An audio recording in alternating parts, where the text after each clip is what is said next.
আমি তোমাকে কি নামাজের একটা নমুনা বলবো? দেখো নামাজ কি জিনিস। আল্লাহু আকবার বললে, তুমি সানা পড়লে, আউযু বিল্লাহ পড়লে, বিসমিল্লাহ পড়লে, আলহামদুলিল্লাহি রাব্বিল আলামিন মানে সূরা ফাতিহা পড়লে, সঙ্গে যে কোনো একটা সূরা হইলেই হলো, সঙ্গে যে কোনো সূরার বড় একটা আয়াত হইলে হইলো, অথবা ছোট ছোট তিনটা আয়াত হলে চলবে। আমি কি তোমাকে ছোট তিনটা আয়াত পড়ে শোনাবো? আউযু বিল্লাহি মিনাশ শাইতানির রাজীম, ওয়াল মুরসালাতি উরফা ফাল আসিফাতি আসফা। দুই আয়াত হয়ে গেছে। আল্লাহু আকবার। এরকম ছোট্ট তিনটা আয়াত পড়লেই হলো।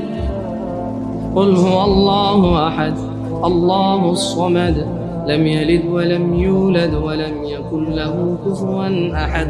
তো জামশেদ ভাই, নামাজ সহজ কিভাবে? আমি তো শুধু আলহামদুলিল্লাহ সূরা পারি আর কুল হুল্লাহ পারি, আর কিছু এখন পারি না। তো ঠিক আছে, তুমি প্রথম রাকাতে আলহামদুলিল্লাহ সূরা পড়ো, রুকুতে যাও। আচ্ছা, প্রথম রাকাতের রুকুতে সুবহান রাব্বিয়াল আযীম, সুবহান রাব্বিয়াল আযীম, সুবহান রাব্বিয়াল আযীম। দ্বিতীয় রাকাতের রুকুতে কি অন্য কিছু? সেম। আসলে কি প্রথম রাকাতে যেটা পড়ছি ওটাই, যদি 3 নম্বর রাকাত হয় তাইলে আল্লাহ 3 নম্বর রাকাতেও রুকুতে সেম, ভিন্ন কিছু না। তো খুব কঠিন কিছু মনে হচ্ছে না, ঠিক না? একটা মুখস্থ করতে পারলেই হলো। আচ্ছা, চতুর্থ রাকাতের রুকুতে কি পড়বো? সেম। আরে না, এখানে অনেকে সালাত আদায় করে না, বলে যে কঠিন, আমি সালাত করতে জানি না। ইয়া বেতাকাবাসী, মাররা সাহেল, একদম সহজ। ওয়াল্লাহি